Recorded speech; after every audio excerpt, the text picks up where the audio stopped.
إن الحمد لله نحمده ونستعينه ونستغفره ونؤمن به ونتوكل عليه ونعوذ بالله من شرور أنفسنا من يهده الله فلا مضل له ومن يضلله فلا هادي له وأشهد أن لا إله إلا الله وحده لا شريك له وأشهد أن محمدًا عبده ورسوله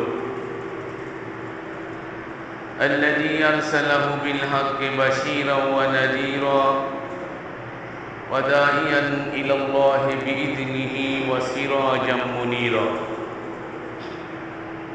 أما بعد فإن خير الحديث كتاب الله وخير الهدي هدي محمد صلى الله عليه وسلم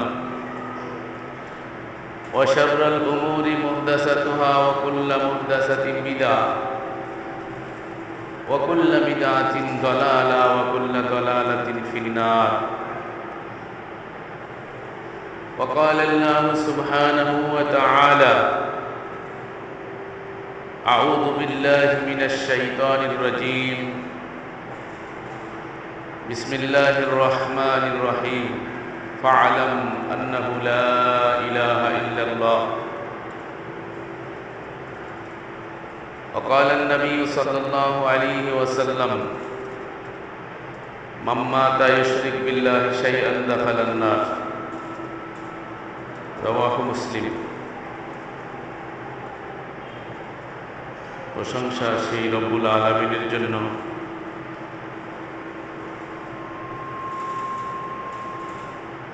যিনি নারায়ণগঞ্জের ২৫০০-এর মুসলমান পাড়া মৌলভী পাড়া জামে মসজিদে দ্বীনের নিসবতে জুমার নামাজ পড়তে আসার তৌফিক ইনায়েত করেছেন। এজন্য আমরা আল্লাহ সুবহানাহু ওয়া তাআলার দরবারে শুকর আদায় করি আলহামদুলিল্লাহ।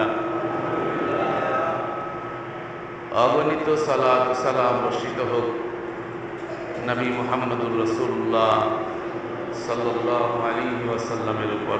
আল্লাহুম্মা সাল্লি আলাইহি আল্লাহুম্মা বারিক আলাইহি।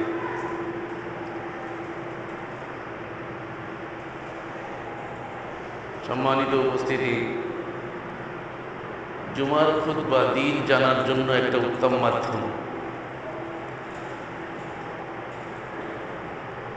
দুঃখজনক হলেও সত্য, এদেশের মাটিতে বেশিরভাগ মসজিদগুলোতে জুমার খুতবা হয় অবোধগম্য ভাষায়। খুতবার উদ্দেশ্য হচ্ছে জাতিকে দিক নির্দেশনা দেওয়া, আর দিক নির্দেশনা হতে হয় বোধগম্য ভাষায়। এক কথায় মাতৃভাষায় খুতবা দিয়া সুন্নাত। মাতৃভাষায় খুতবা আমাদের দেশে খুব কম মসজিদগুলো নেই হয়, ইল্লা মাশা আল্লাহ, কিছু সংখ্যক মসজিদ ছাড়া বেশিরভাগ মসজিদগুলো নেই ভিনদেশি ভাষায় অথবা আরবি ভাষায় খুতবা হয়, যেটা আমাদের মাতৃভাষা নয়। খুতবার মাসনুন হচ্ছে মাতৃভাষায় খুতবা দিয়া। আল্লাহ রাসূল সাল্লাল্লাহু আলাইহি ওয়াসাল্লাম তার মাতৃভাষায় খুতবা দিতেন। আরবি ভাষায় খুতবা দিয়া সুন্নাত না, মাতৃভাষায় খুতবা দিয়া সুন্নাত। রাসূল সাল্লাল্লাহু আলাইহি ওয়াসাল্লামের মাতৃভাষা যদি আরবি না হয়ে ভিন্ন কোনো ভাষা হতো, তাহলে আল্লাহ রাসূল সাল্লাল্লাহু আলাইহি ওয়াসাল্লাম সেই ভাষাতেই খুতবা দিতেন। দলিল সূরা ইব্রাহিম আয়াত নম্বর ৪। আল্লাহ বলেন, আমি প্রত্যেক নবীকে তার স্বজাতীয় ভাষাভাষী করে বিলিসানি কওমিহি, প্রত্যেক নবীকে তার স্বজাতীয় ভাষাভাষী করে প্রেরণ করেছি। রাসূল সাল্লাল্লাহু আলাইহি ওয়াসাল্লামের মাতৃভাষা ছিল আরবি। যাদের সামনে তিনি খুতবা দিতেন তারা আরবি বুঝত। এই জন্য তিনি তাদেরকে আরবি ভাষায় খুতবা দিয়ে দিক নির্দেশনা দিতেন। কিন্তু আমাদের দেশের কিছু সংখ্যক আলিম উলামারা এই আরবি ভাষায় খুতবা দিয়া কি সুন্নাত বলেন, কিন্তু আসলে সূক্ষ্মতর যে বিষয়টা রয়ে গেছে সেটা হচ্ছে আরবি ভাষায় খুতবা দিয়া সুন্নাত নয়, মাতৃভাষায় খুতবা দিয়া সুন্নাত। তো যাই হোক, আমরা যেই মসজিদে সমবেত হয়েছি আলহামদুলিল্লাহ, এখানে মাতৃভাষায় খুতবা হয়, এটা আল্লাহ পাকের শুকর আলহামদুলিল্লাহ। জানার জন্য একটা উত্তম মাধ্যম। সপ্তাহে একদিন মুসলিমদেরকে দিক নির্দেশনা দিয়া, আমরা সকলেই যারা এখানে সমবেত হব সবাই মুসলিম। ইসলামের যত বিধিবিধান আছে সব বিধিবিধান হচ্ছে মুসলিমদের জন্য। আর মুসলিম হতে হলে আগে ইসলামকে জানতে হয়। যিনি ইসলামকে জেনে মুসলিম হন তার জন্য ইসলামের যত বিধিবিধান, সালাত, সিয়াম, হজ, যাকাত, সাদকা, খায়রাত, ইবাদত, বন্দেগী, ওয়াজ, নসিহত, যা কিছু আমরা জানি, এই সব কিছু তার জন্য পূর্ব শর্ত হচ্ছে তাকে মুসলিম হতে হবে।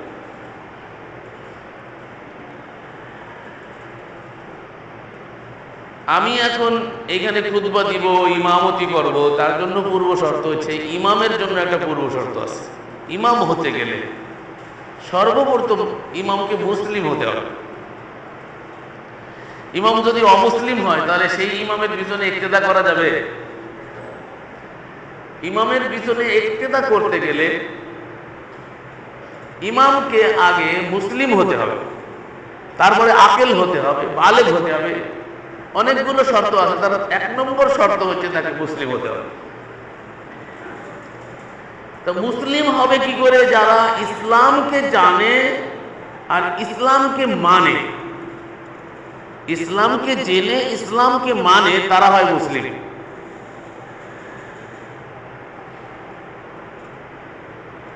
ইসলামে ঢুকতে গেলে কিছু রাস্তা আছে।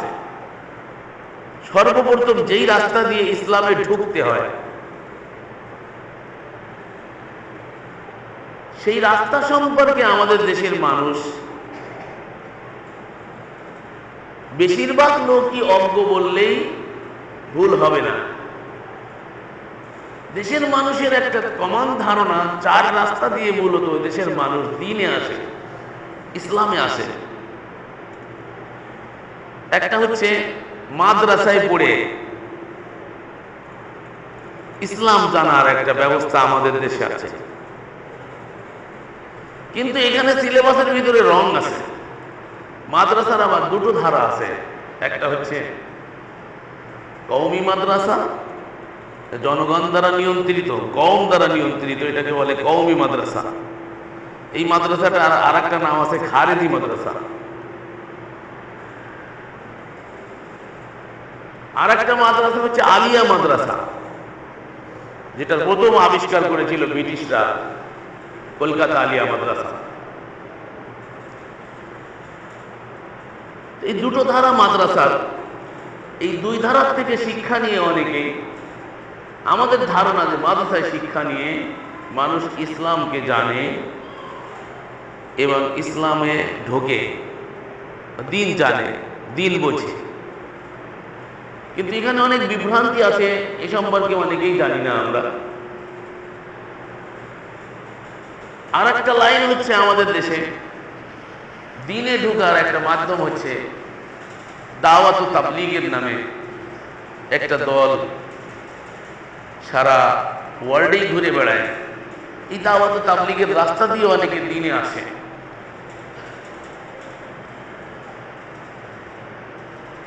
আর একটা রাস্তা হচ্ছে আমাদের দেশে দিনে আসার জন্য, সেটা হচ্ছে পীর মুরিদের রাস্তা। পীরের কাছে মুরিদ হইয়া পীরের সিলেবাস গ্রহণ করে অনেকে দিনে আসে, আর ওই যেটা লালন করে মনে করে এটাই দিন। আর আল্লাহ বলেন কুল্লু হিজবিন বিমা লাদাইহিম ফারিহুন, যে যেটা নিয়ে আসে সেটা নিয়ে হর্ষত করলো আর মনে করে আমারটাই ঠিক। সকলেই যার যারটাকে ঠিক মনে করে, কিন্তু সব রাস্তার ভিতরে মৌলিক ভ্রান্তি আছে, ছোটখাটো ভ্রান্তি না, একেবারে মৌলিক ভ্রান্তি আছে। আর একটা রাস্তা দিয়ে আমাদের দেশে দিনে আসে, সেটা হচ্ছে সংগঠনের লাইনে। আমিরের কাছে বায়াত হইয়া আমির মামুনের মাধ্যমে, ওইদিকে পীর মুরিদের মাধ্যমে, এটা হচ্ছে আমির মামুনের মাধ্যমে, অথবা কোনো সংগঠনে ভর্তি হয়ে সংগঠনের লিটারেচার এবং তাদের দাওয়াত এবং তাদের দাওয়াত পত্র পড়ে, সেই বই কিতাব এবং সাহিত্য পড়ে সেই ইসলাম বুঝে ইসলামে আসে। এটা ডিটেলস বর্ণনা করতে গেলে জুমার খুতবায় সম্ভব না, সংক্ষেপে আমি চলে আসি। আসলে এর একটা রাস্তাও আল্লাহ রাসূল সাল্লাল্লাহু আলাইহি সাল্লামের যুগের রাস্তা না। আল্লাহ রাসূল সাল্লাল্লাহু আলাইহি ওয়াসাল্লামের যুগে মানুষ ইসলামে ঢোকার জন্য সর্বপ্রথম যেই কাজটা করত, সেটা হচ্ছে মানুষ কালিমা জেনে, কালিমা পড়ে না, আমরা বলি কালেমা পড়ে, কিন্তু কোরআনের ভাষা তা নয়। কালিমাকে জেনে, কালিমাকে বুঝে মানুষ ইসলামে প্রবেশ করত, ইসলামে ঢুকত।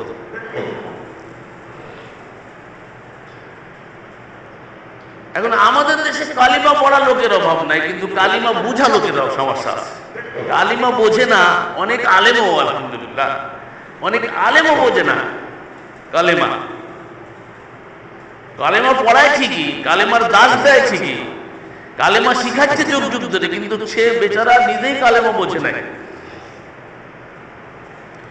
অথচ আল্লাহ সুবহানাহু ওয়া তাআলা কুরআন আল কারীমে সূরাতুল মুহাম্মদ আয়াত নাম্বার 19 আল্লাহ বলেন, ফা'লাম, জানো, জ্ঞান অন্বেষণ করো। কিসের জ্ঞান অন্বেষণ করবে? আন্নাহু লা ইলাহা ইল্লাল্লাহ, লা ইলাহা ইল্লাল্লাহর জ্ঞান অন্বেষণ করো। লা ইলাহা ইল্লাল্লাহকে জানতে বলা হয়েছে, লা ইলাহা ইল্লাল্লাহকে বুঝতে বলা হয়েছে। আগে বলছে ফা'লাম, জানো। একেবারে ইসলামের শুরু হয়েছে জানো দিয়ে। ইসলাম শুরু করে জানতে বলে। হেরার ইউনিভার্সিটির 1 নম্বর সবক হচ্ছে ইকরা, পড়ো। কি পড়বে? বিসমি রাব্বিকাল্লাযী খালাক, তোমার রবের নামে পড়ো, মানে রবকে আগে জানো। এই যে জানা, এই জানার আগে কোনো কিছু মুসলিম হিসাবে জানার অধিকার নেই, আগে বুঝতে হবে। এই যে আল্লাহ বলে ইকরা বিসমি রাব্বিকাল্লাযী খালাক, পড়ো তোমার রবের নামে, মানে রবের পক্ষ থেকে যা এসেছে তাই আগে জানতে হবে। এইটা জানার আগে কোনো কিছু জানার অধিকারী মুসলিম হিসাবে নাই।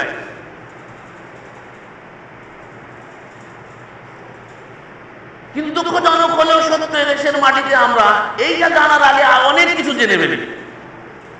আমাদেরকে অনেক কিছু শিখাই দেওয়া হয়, সেটা মাদ্রাসার সিলেবাস বলেন, তাবলীগের সিলেবাস বলেন, সংগঠনের সিলেবাস বলেন, বিভিন্ন ভাবে আমাদেরকে ইসলামের যে রাস্তা দিয়ে আমরা ঢুকি, এখানে আমাদেরকে অনেক আলাদা চশমা আগে পরায় দেওয়া হয়।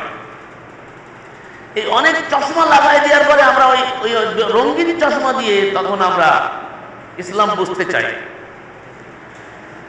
ইসলাম যখন এই রঙিন চশমা দিয়ে আমরা বুঝতে চাই, তখন হয়ে যায় কি বিভিন্ন রকমের ইসলামের রূপরেখা আমরা দেখতে পাই। আমি আপনাদেরকে জিজ্ঞেস করি, ইসলাম কি এক প্রকার না একাধিক প্রকার? এক প্রকার ইসলাম, কিন্তু বাংলাদেশের ইসলাম কয় প্রকার? বাংলাদেশের ইসলাম এক প্রকারে বলা যাবে, ইসলাম এক প্রকারে নাই, ইসলামী দলও এক প্রকারের নাই। সব দল বলে আমরা ইসলামী দল, আসুন আমাদের দলে, আর সবাই বলে ওয়াতাসিমু বিহাবলিল্লাহি জামিআন ওয়া লা তাফাররাকু, সকলে মিলে আসুন আল্লাহর রজ্জুকে মজবুতির সাথে ধরি, তাফাররুক হইতে আল্লাহ নিষেধ করছে, আমাদের দলে আসুন। সবাই এই দাবিটা করছে, কিন্তু প্রকৃতপক্ষে আমরা সংঘবদ্ধ হওয়ার পরিবর্তে বিচ্ছিন্ন হয়ে যাচ্ছি। তার কারণ দলগুলো আগের থেকে বিচ্ছিন্ন হয়ে কোরআনের আয়াতটাকে অপব্যবহার করে যার যার ক্ষেত্রে ব্যবহার করছে। কিন্তু ওই আয়াতের ভিতরে সমাধান রয়ে গেছে। খোঁজার সুযোগ আমাদের নাই, দেখার সুযোগও আমাদের নাই, চিন্তা ভাবনা করার সুযোগও আমাদের কে দেয়া হচ্ছে না। আয়াতের ভিতরে সমাধান রয়ে গেছে। ওয়াতাসিমু বিহাবলিল্লাহ, আল্লাহ বলে হাবলুল্লাহ ধরে ঐক্যবদ্ধ হও। এখন আমরা আয়াতটাকে ব্যবহার করে যার যার দলের দিকে ডাকতেছি। যার যার দলের আলাদা গঠনতন্ত্র আছে, আলাদা দিক নির্দেশনা আছে, কোরআন হাদিসের কিছু থাকলে তাদের সাথে সংমিশ্রণ আছে।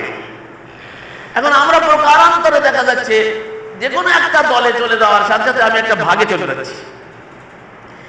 এক অবিভাজ্য ইসলামকে চার ভাগে বিভক্ত প্রথম করা হলো, তার এক ভাগ নিয়ে বাকি তিন ভাগ বাদ দিয়ে এক ভাগ মান্য করাকে ফরজ বলা হলো।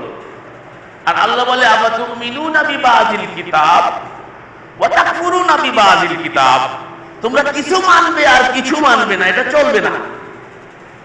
উদখুলু ফিস সিলমি কাফা, তোমরা ইসলামে যদি ঢুকতে চাও তাহলে পরিপূর্ণভাবে ঢোকো।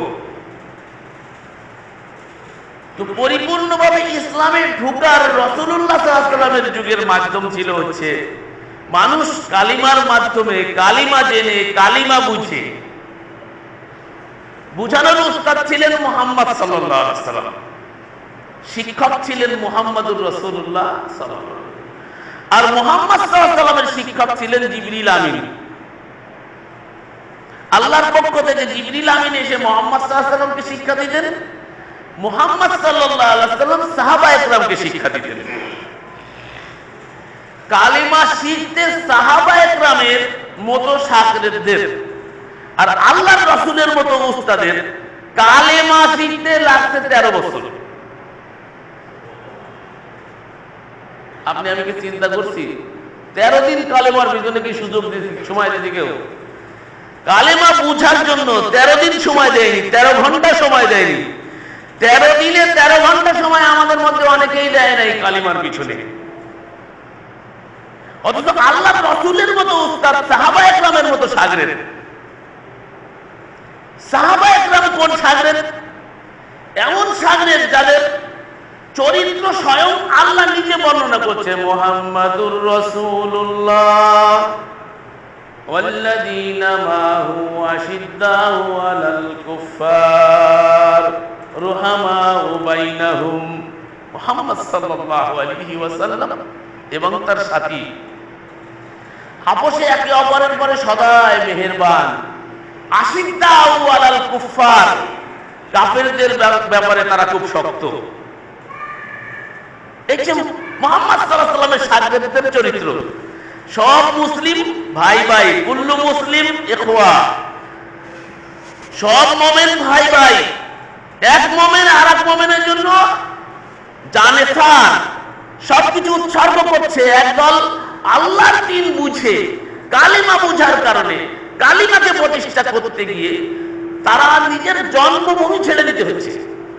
মক্কার মতো পূর্ণভূমিতে সেখানেই তারা জন্মগ্রহণ করেছে। উচ্চ পরিবারের লোকজন, ওই সমাজের উচ্চ পরিবারস্থ লোকজনগুলো, ওই সমাজের মানুষগুলো তাদেরকে থাকতে দিচ্ছে না। একেবারে ঘরের ভিতর থেকে দুশ্মনী শুরু হয়ে গেল। কালেমা বুঝে কালেমা মানতে যাচ্ছে যারা, তাদেরকে থাকতে দিচ্ছে না বাপ দাদা। নেতৃত্ব স্থানীয় লোকজনগুলো থাকতে দিচ্ছে না। আল্লাহ রাসূল সাল্লাল্লাহু আলাইহি ওয়াসাল্লাম কুরাইশ বংশে জন্মগ্রহণ করেছেন সাল্লাল্লাহু আলাইহি ওয়াসাল্লাম।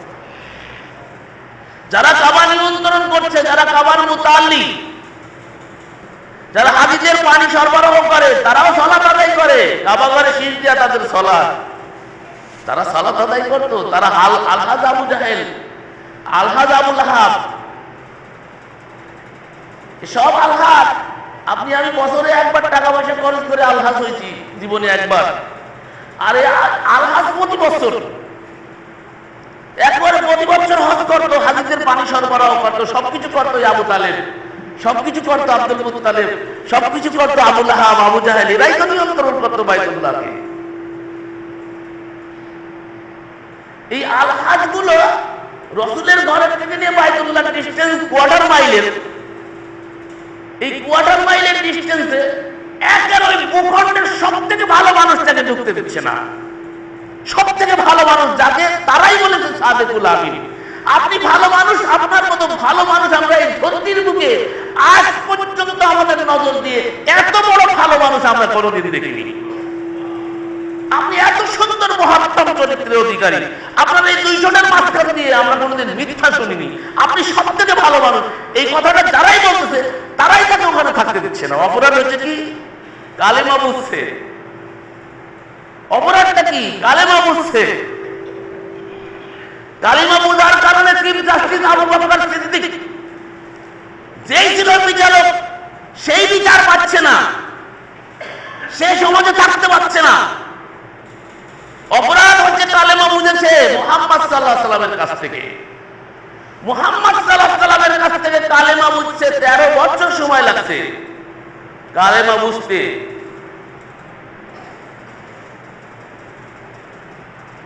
নামাজের গ্যাঞ্জাম করে মসজিদ আলাদা করে নাই, আযান দুইটা হয় এই জন্য মসজিদ আলাদা করে নাই।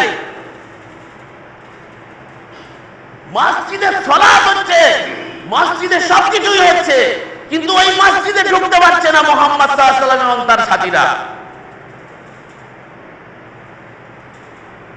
একেবারে ঘরের ভিতর থেকে দুশমনি শুরু হয়ে গেছে। কারণটা কি ছিল? কালেমা আমরাও পড়ছি, কালেমার জিকির পীর সাহেবের কাছে গিয়ে সবক নিয়ে আমরা ডেইলি 500 বার করে জিকির দিচ্ছি, লা ইলাহা ইল্লাল্লাহ, গর্বে লাগাচ্ছি। একবারে ধাক্কা লাগাচ্ছি, একবার দাগ যাতে মুছে যায়, ভিতরে দাগ মুছার জন্য পীর সাহেব সবক দিছে প্রতিদিন 500 বার করে। পীরের সবকে 500 বার। আর মুহাম্মদ সাল্লাল্লাহু আলাইহি ওয়াসাল্লাম সাদেকুল আমিন, সব থেকে ভালো মানুষ, একবার কলমা পড়তে বাপ-দাদাদেরকে ডাকি সমবেত জনতার সামনে শুধু একবার বলেছিল, তোমরা সকলে মিলে আমার সঙ্গে বলো কুলু লা ইলাহা ইল্লাল্লাহ। ফুলের মালা নিয়ে গিয়েছিল, চতুর্দিক থেকে পাথরের বিস্ফোরণ শুরু হয়েছিল মুহাম্মদ সাল্লাল্লাহু আলাইহি ওয়াসাল্লামের দিকে। কারণ কি জানেন? মুহাম্মদ সাল্লাল্লাহু আলাইহি ওয়াসাল্লাম কি বলতে চাচ্ছে এই কথাগুলো সমবেত জনতা বুঝতে পারছিল যে মুহাম্মদ সাল্লাল্লাহু আলাইহি ওয়াসাল্লাম কি বলতেছে। আর আমরা কালেমার দাওয়াত দিয়ে সারা ওয়ার্ল্ড ঘুরে বেড়াচ্ছি, আমাদেরকে কিন্তু খাওয়াচ্ছে, শুধু খাওয়ায় খাওয়ায় পেট মোটা হয়ে যাচ্ছে। কালকে এক ভাই বলতেছিল যে আমার ছেলেকে সিল্লায় পাঠাইছি, তো সিল্লায় পাঠানোর পরে আমার ছেলে বলছে, বাবা আমারে না সিল্লায় পাঠায়, তুমি সিল্লায় যাও। কারণ কি? ছেলের জিজ্ঞেস কারণ কি?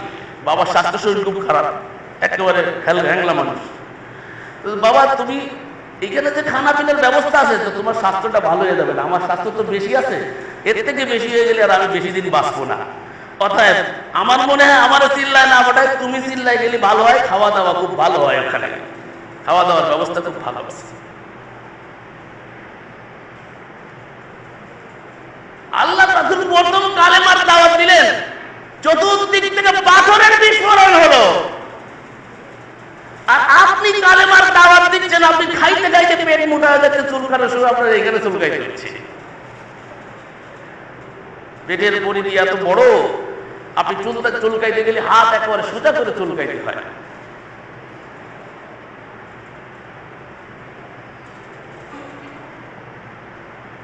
কালিমার দাওয়াত হচ্ছে, কালিমার জিকির হচ্ছে। কালিমা বোঝে না,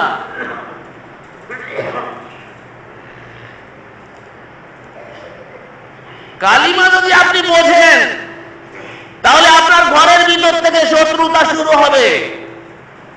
আপনার বাপ যদি কালেমা তাকে বুঝাইতে না পারে, তো আপনার বাপ বলবে তুই চলে যা আমার বাড়ি থেকে। তুই যদি আমার বাড়িতে থাকিস তাহলে তোকে জঙ্গি বলে আটকায় দেবে, তোকে আমার বাড়িতে থাকতে দেওয়া যাবে না, তুই চলে যা, যে কোনো একদিন চলে যাবে। যদি বোঝেন আপনি যদি বুঝে কালেমা পড়েন, আর আপনি যদি স্থায়ী প্রতিষ্ঠা করতে চান যে কালেমার দাবি, তাহলে আপনার বাপ আপনাকে বাড়িতে জায়গা দিবে না। সে দেখবে যে এই ছেলেকে জায়গা দিলে আমার পরিবার আর সবগুলোই ক্ষতিগ্রস্ত হবে। সত্য কথা। বাস্তবতা আপনি অস্বীকার করবেন কি করে? তো মুহাম্মদ সাল্লাল্লাহু আলাইহি ওয়াসাল্লামের ক্ষেত্রে ঘটেছে, এটা আবু বকরের ক্ষেত্রে ঘটেছে, এটা বিলালের ক্ষেত্রে ঘটেছে, এটা তালহার ক্ষেত্রে ঘটেছে, এটা জুবাইরের ক্ষেত্রে ঘটেছে, এটা উমরের ক্ষেত্রে ঘটেছে, এটা সমস্ত সাহাবায়ে কেরামের ক্ষেত্রে একই অবস্থা। আপনি কি করে এটাকে অস্বীকার করবেন? এই বাস্তবতা তো অস্বীকার করার কোনো উপায় আপনার নাই। আপনি কি শিক্ষা কলমা শিখলেন মাদ্রাসায়? আপনাকে আপনার সংগঠন কি কলমা শিখালো? আপনাকে আপনার পীর সাহেব কি কালেমার তালকিন শিখালো? আর মুহাম্মদ সাল্লাল্লাহু আলাইহি ওয়াসাল্লাম কি কালেমা শিখাইছিলেন? এই দুটোর ভিতরে কি পার্থক্য আপনাকে বুঝতে হবে না?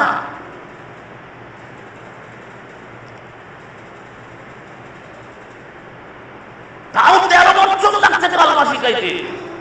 নামাজ আসে নাই, রোজা আসে নাই, হজ যাকাত সাদকা খায়রাত ইবাদত বন্দেগী কোনো কিছু না, শুধু কুলু লা ইলাহা ইল্লাল্লাহ, কুলু লা ইলাহা ইল্লাল্লাহ, কুলু লা ইলাহা ইল্লাল্লাহ তুফলিহু।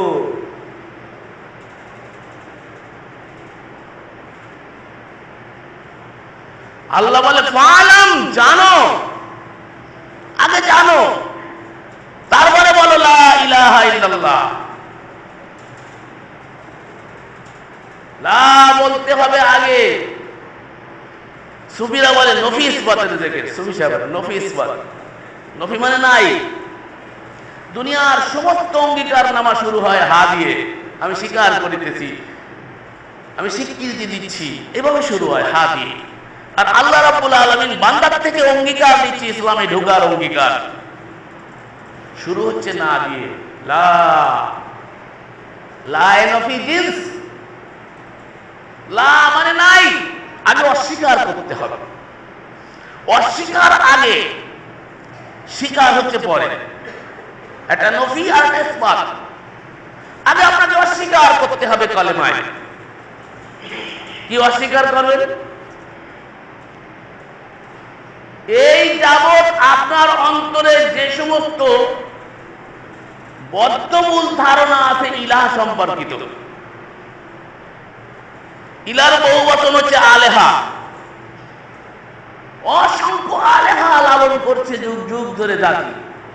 এর সূচনা হয়েছে আদম আলাইহিস সালামের পরে, নূহ আলাইহিস সালাম থেকে যে শুরু হয়েছে ইলার গন্ডগোল। এর আগ পর্যন্ত গন্ডগোল ছিল না, সকলেই ছিল ইন্না হাযিহি উম্মাতুকুম উম্মাতু ওয়াহিদা। সকলে এক আল্লাহকে মাননেওয়ালা এক উম্মাহ ছিল, এক জাতি ছিল। এই এক জাতি বিভিন্ন ভাবে বিভক্ত হলো সর্বপ্রথম তাওহীদে গন্ডগোল হওয়ার কারণে।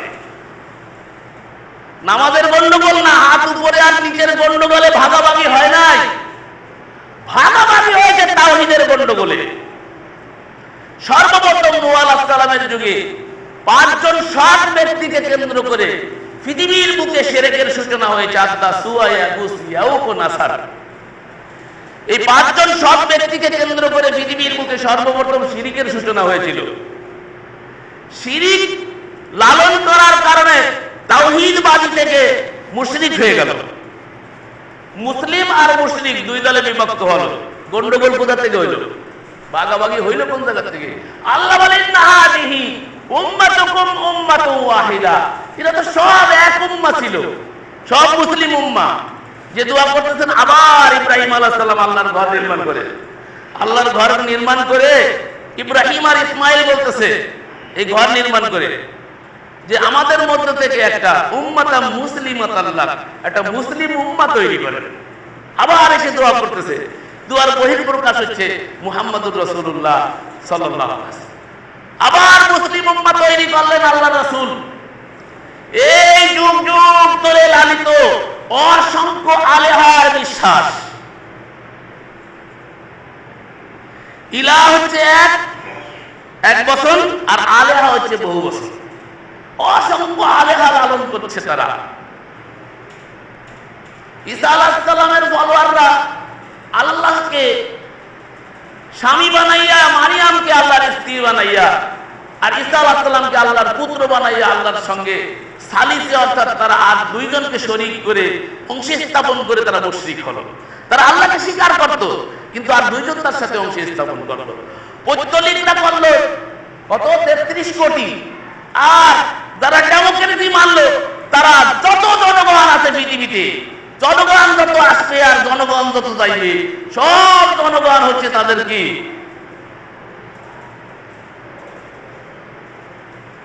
এগুলা জনগণ সকল ক্ষমতার উৎস। জনগণ যদি ক্ষমতার উৎস হয়, জনগণের মধ্যে যদি ক্ষমতা সবকিছু থাকে, যেখানে আল্লাহ বলে আন্নাল কুওয়াতা লিল্লাহি জামিয়া, সমস্ত ক্ষমতার মালিক হচ্ছে কে? আল্লাহ। আন্নাল কুওয়াতা লিল্লাহি জামিয়া, সমস্ত ক্ষমতার উৎস হচ্ছে আল্লাহ। এই কথাই স্বীকার করতে হবে। পৃথিবীতে আর সমস্ত শক্তিকে নফি করতে হবে। এইটাই তো কলেমার শিক্ষা। যত রকমের শক্তি আছে, সমস্ত শক্তিকে আগে লার মাধ্যমে অস্বীকার করে তারপরে বলতে হবে ইল্লাল্লাহ। ইল্লাল্লাহ তো সমস্যা ছিল না মুশরিকদের। এদের পিসাবরা জিকির করায়, এই লাল্লাহ এই লাল্লাহ জিকির করেন না, 500 বার 600 বার ইল্লাল্লাহ ইল্লাল্লাহ জিকির করেছে। ইল্লাল্লাহ তো সমস্যা না, সমস্যা হচ্ছে লা ইলাহা ইল্লাল্লাহর মধ্যে। মুশরিকদের সাথে মুহাম্মদ সাল্লাল্লাহু আলাইহি ওয়াসাল্লামের বিরোধ ছিল কিসে? ইল্লাল্লাহ বিরোধ ছিল না, বিরোধ ছিল লা ইলাহা। ইল্লাল্লাহ বলেন আপনি আল্লাহকে ইলাহ মানেন, কোনো সমস্যা নাই। আল্লাহকে ইলাহ মানেন, কোনো সমস্যা নাই মুশরিকদের কাছে। কিন্তু রাসূল এসে বলতেছে যে আগে যত আলেহা আছে, এই আল্লাহ ছাড়া যতগুলো আছে, এই লাত আছে, মানাত আছে, উজ্জা আছে, এই 360টা যত আছে, সমস্ত গুলোকে আগে ডিলিট করতে হবে। ডিলিট আগে করতে হবে, আগে অস্বীকার করতে হবে, একেবারে ধুয়ে মুছে সাফ করতে হবে। ভিতরে কোন কিছুকে স্থান আগে দেওয়া যাবে, সব মুছে ফেলতে হবে। লা ইলাহা, কোন ইলাহা নাই, কোন ইলাহ নাই। আগে এটা আপনাকে বলতে হবে।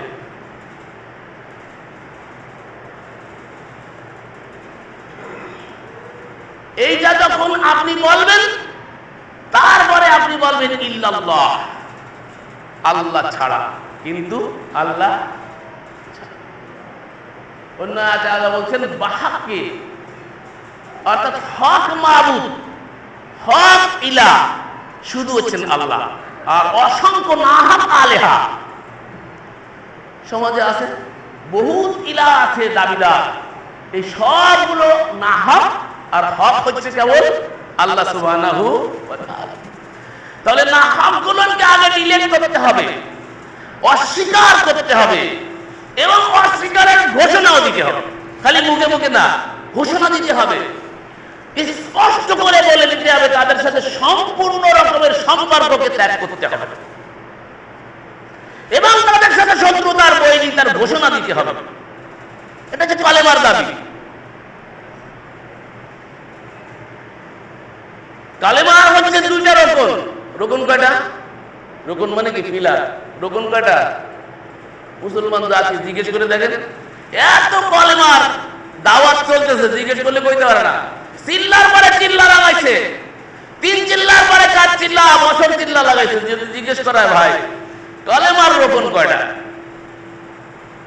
অর্থ তো গলত বললেই বলবে কয় কোনো কিছু থেকে কোনো কিছু হয় না, আল্লাহ থেকে সব হয়। এটা কোথায় পাইলো? আল্লাহই ভালো জানে। किसी से कुछ नहीं होता है, अल्लाह से होता है। किसने बताया भाई? आपने जीना करेगा तो फिर अल्लाह कराता है क्या? आप चोरी करता है तो अल्लाह कराता है? किसी से कुछ नहीं होता है, सब अल्लाह से होता है। কারোর থেকে কিছু হয় না, সব আল্লাহ থেকে হয়। তা চুরি করলে আল্লাহ করায়, জিনা করলে আল্লাহ করায়। এটা কিন্তু ওর কালেমার অর্থ হইল। একে শিখাইল এই কালেমার অর্থ।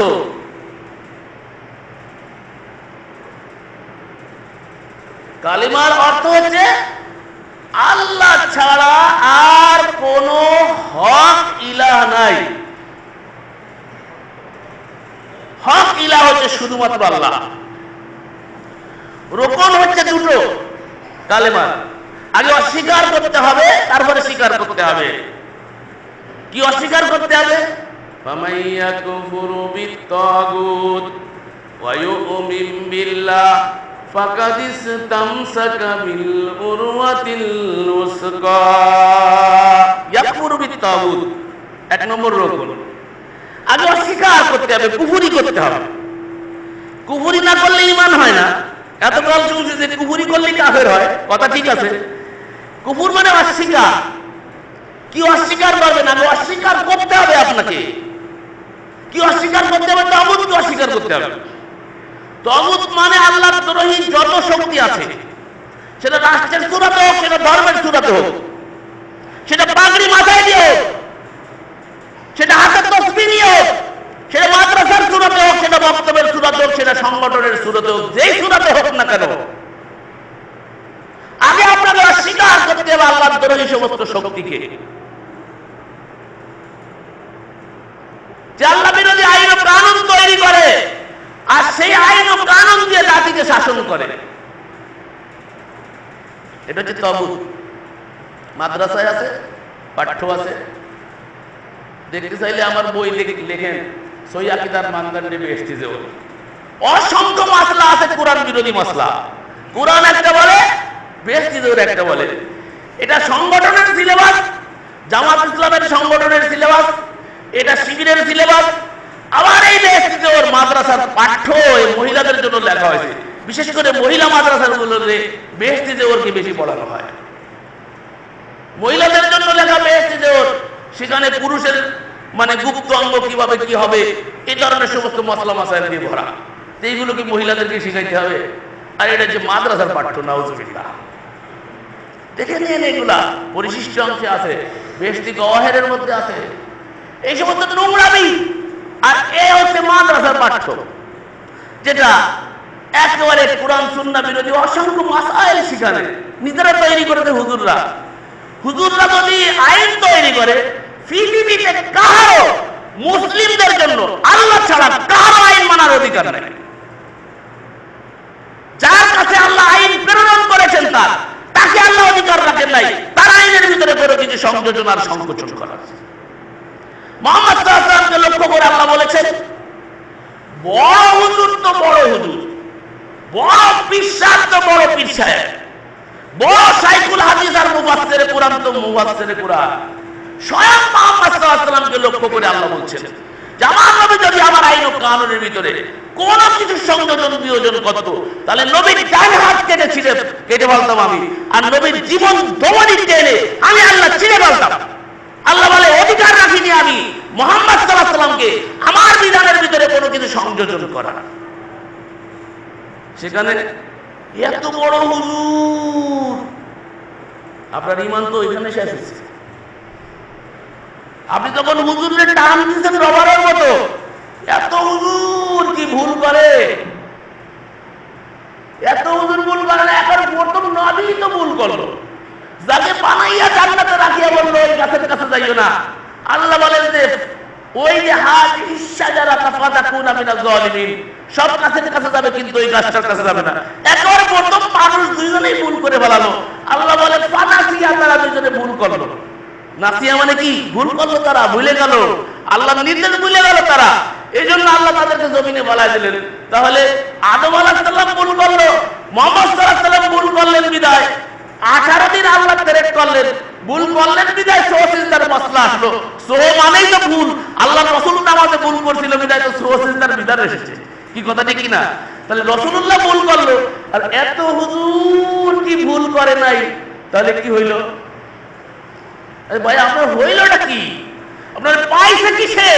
আর এটা শিখাইছে কিটা? ধর্মের নামে এক শ্রেণীর তথাকথিত মোল্লাই তো আপনাকে শিখাইছে। এটা এই টেন্ডেন্সি আপনাকে তৈরি করেছে মৌলভী সাহেব। আর আপনি এটা অস্বীকার না করা পর্যন্ত আপনার ঈমান ঠিক হবে না। আপনার ঈমানকে ঠিক করতে হলে আগে আপনাকে সব ডিলিট করতে হবে। ধর্মের সূরাতে যত তাগুত আছে সেটাকে অস্বীকার করতে হবে।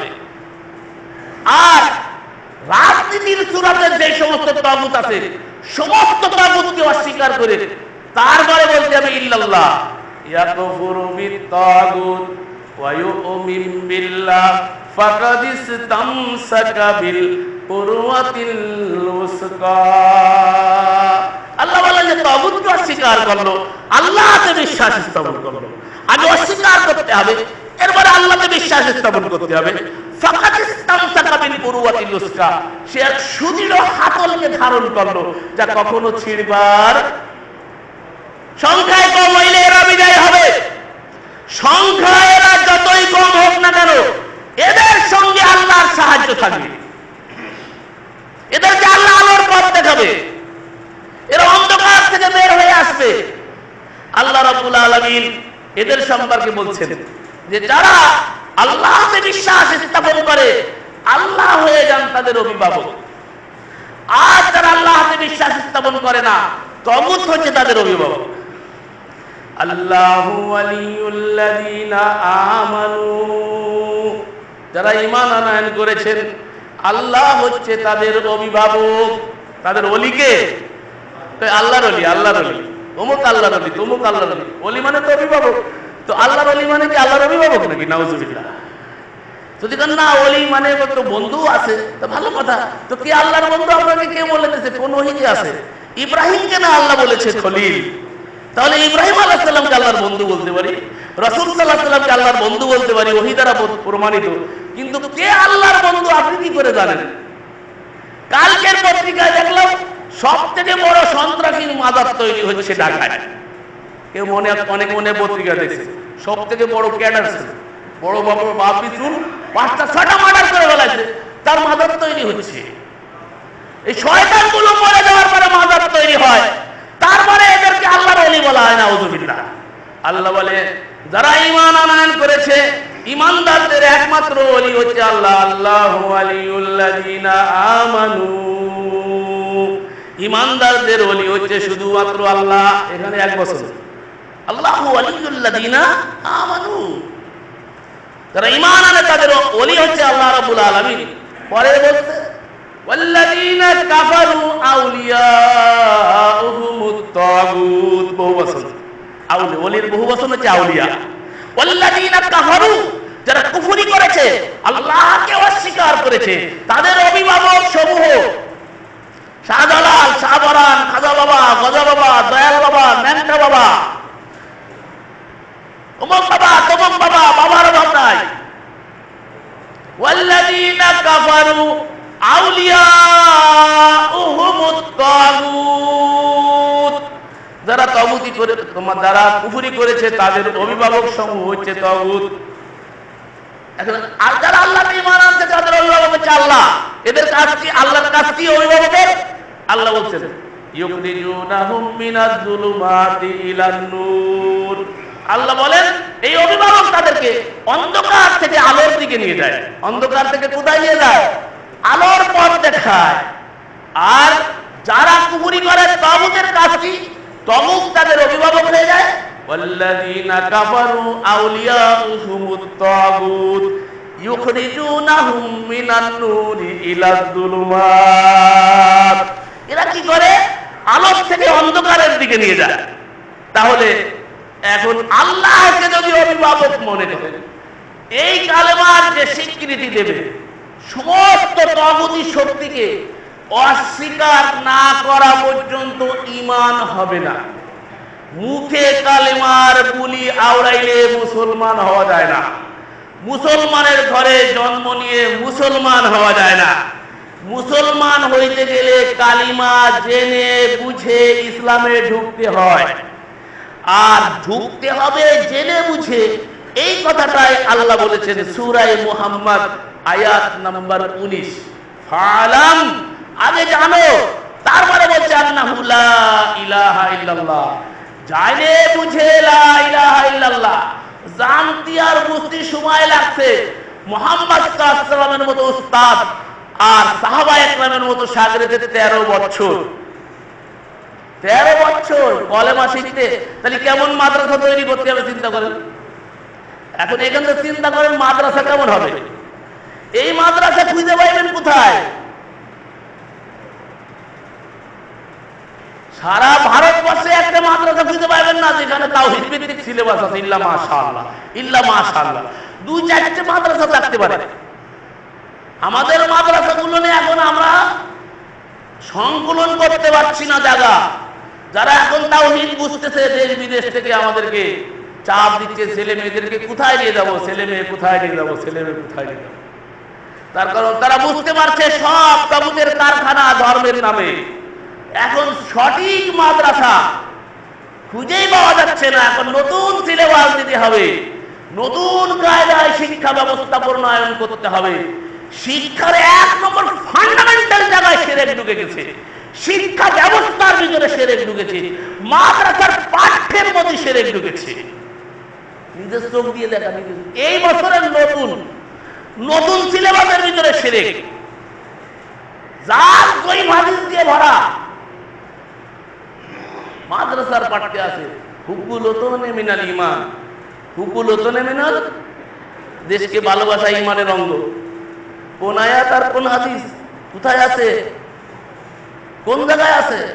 তাই যদি হয় তাহলে মক্কা থেকে ভালো দেশ তো আর হইতেই পারে না, মক্কা থেকে সুন্দর পূর্ণ পবিত্র আর হতেই পারে না, যেখানে ইব্রাহিম আর ইসমাইলের পদচারণা, যেখানে অসংখ্য নবীদের পদচারণা, যেই ঘরকে তৈরি করেছে ইব্রাহিম আর ইসমাইল, যিনি তাওহীদের শিরোমণি, ওয়াজুনুবুনি আবানিয়া আন না'বুদাল আসনাম, এই আসনাম আর সমস্ত শিরকি কর্মকাণ্ড থেকে, পৃথিবী থেকে এই সমস্ত মূর্তি পূজার কুসংস্কারকে উৎখাত করার জন্য যে ইব্রাহিম আর ইসমাইলের এত ত্যাগ আর কুরবানি, সেইখানে এই মুহাম্মদ সাল্লাল্লাহু আলাইহি সাল্লামের জন্ম। আর সেই জন্মভূমিতে আল্লাহ রাসূল সাল্লাল্লাহু আলাইহি সাল্লাম ভালোবেসেও তো থাকতে পারলেন না। মক্কা ছাড়িয়া নবী মদিনাতে যায়, জন্মভূমির মায়ায় নবী ফিরে ফিরে চায়। থাকাটা যদি ফরজ হইতো আর ভালোবাসা যদি ঈমানই হইতো, ঈমান টিকানোর জন্য যদি মক্কার মতো পুণ্যভূমি ছেড়ে মদিনায় চলে যেতে হলো, কি কথা ঠিক কিনা? তাহলে বোঝা যাচ্ছে যে ঈমানের জন্য সব ছাড়া যেতে পারে, প্রয়োজনে দেশ ছাড়া যেতে পারে, ছেলে মেয়ে ছাড়া যেতে পারে, স্ত্রী পুত্র পরিজন ছাড়া যেতে পারে, সব ছাড়া যায়, কিন্তু ঈমানে আপোষ করা যায়, ঈমানে আপোষ করা যায় না। এই শিক্ষা ব্যবস্থা ছিল মুহাম্মদ সাল্লাল্লাহু আলাইহি সাল্লামের হীরা ইউনিভার্সিটির শিক্ষা। মুহাম্মদ সাল্লাল্লাহু আলাইহি সাল্লাম মক্কায় 13 বছর এই শিক্ষা দিয়েছিলেন। এটা শিক্ষা ব্যবস্থা আগে চালু করতে হবে, শিক্ষা ব্যবস্থা ঠিক করতে হবে। শিক্ষা ব্যবস্থার ভিতরে রং ঢুকে গেছে। অভিভাবক যারা আছেন সকলকেই স্বনির্বন্ধ অনুরোধ করছি, ছেলে মেয়েদেরকে সঠিক দিন শিক্ষার জন্য যদি আপনি সচেষ্ট না হন, আপনাকে কিয়ামতের ময়দানে আল্লাহর আদালতে জবাবদিহি করতে হবে। কুল্লুকুম রাইন ওয়া কুল্লুকুম মাসউলিন আন রাইয়াতিহি। তোমরা সকলে অভিভাবক, অধীনস্থ সম্পর্কে জিজ্ঞাসাবাদ করা হবে। বাপকে তার সন্তানাদি সম্পর্কে জিজ্ঞেস করা হবে, মাকে তার সন্তানাদি সম্পর্কে জিজ্ঞেস করা হবে, চাচাকে তার ভাতিজা সম্পর্কে জিজ্ঞেস করা হবে। যে অভিভাবক তাকে জিজ্ঞেস করবে সুশিক্ষা দিয়েছো কিনা, কালিমার অরিজিনাল শিক্ষা দিয়েছো কিনা, তাওহীদের শিক্ষা দিয়েছো কিনা, শিরক মুক্ত জীবন যাপনের শিক্ষা ব্যবস্থা আগে কায়েম করেছো কিনা। দুনিয়ার সব শিক্ষা দিয়েছো, ডক্টরেটের উপরে ডক্টরেট ডিগ্রি হাসিল করেছো, কিন্তু আল্লাহর কোরআন বুঝো নাই। 1 নম্বর সিলেবাস হচ্ছে কোরআন। কোরআন বুঝার আগে মুসলমানদের পৃথিবীর কোন কিতাব বুঝার অধিকার নাই, কোন কিতাব বুঝার অধিকার নাই। তার প্রমাণ হচ্ছে হিরায় যিনি সর্বপ্রথম কোরআন যাকে শিক্ষা দিয়েছিল জিবরাইল আমিন, তাকে পৃথিবীর কোন বক্তব্যে, কোন মাদ্রাসায়, কোন শিক্ষা নিকেতনে আল্লাহ নেননি। তাকে আল্লাহ বলছেন উম্মি, নিরক্ষর নবী, অক্ষর জ্ঞান ছিল না। তাকে সর্বপ্রথম যে জ্ঞান দেওয়া হচ্ছে সেটা হচ্ছে ইকরা বিসমি রাব্বিকাল্লাযী খালাক। এখান থেকে শুরু হয়েছে মুহাম্মদ সাল্লাল্লাহু আলাইহি ওয়াসাল্লামের কাছে 30তম পারা ধারাবাহিকভাবে অবতীর্ণ হয়েছে। এর আগে আল্লাহ রাসূল কিছুই শেখেন নাই, কি কথা ঠিক কিনা? অতএব মুসলিম হিসাবে জীবন যাপন করতে হলে আপনাকে অবশ্যই কোরআনের জ্ঞান হাসিল করতেই হবে। আগে কোরআনের জ্ঞান হাসিল করতে হবে। সর্বাগ্রে সর্বপ্রথম আল্লাহর কোরআনকে জানতে হবে। আল্লাহর কোরআন না জেনে, আল্লাহর কোরআন না বুঝে, এই কোরআন বুঝার ব্যবস্থাপনা কায়েম না করে অন্য কিছু করার অধিকার আল্লাহ আপনার জন্য রাখে নাই, যদি আপনাকে মুসলিম থাকতে হয়। মুসলিম থাকতে হলে এই শিক্ষা ব্যবস্থা প্রণয়ন করতে হবে। আপনার মাদ্রাসায় যেন এই শিক্ষা হয় কিনা তদারকি আপনাকে করতে হবে। শুধু টাকা দিয়ে আর চান্দা দিয়ে সহযোগিতা করলে হবে না, আপনার সন্তান দিয়ে ওখানে সহযোগিতা করতে হবে। আপনাকে তদারকি করতে হবে, খবর নিতে হবে মাদ্রাসায় তাওহীদের শিক্ষা হয় না, শিরকের চর্চা হচ্ছে। এই খবর যদি না নেন, কিয়ামতের মাঠে আল্লাহর আদালতে আপনি পাকড়াও হয়ে যাবেন, আপনি ধরা খেয়ে যাবেন। অর্থাৎ প্রত্যেকেই দায়িত্বশীল, প্রত্যেককে এই বিষয়ে সচেতন হতে হবে। আল্লাহর রাস্তে একটু সচেতন হই। জীবনের সিংহভাগ কেটে গেছে, এখন বাকি কতটুকু আছে কাহারও জানা নাই। সময়টাকে আসলে তাওহীদের পথে লাগাই, আসুন কোরআনের পথে লাগাই, আসুন সঠিক সিলেবাস প্রণয়ন করি, সত্যিকারের শিক্ষা ব্যবস্থাকে প্রতিষ্ঠা করার জন্য আমরা সকলে সচেষ্ট হই।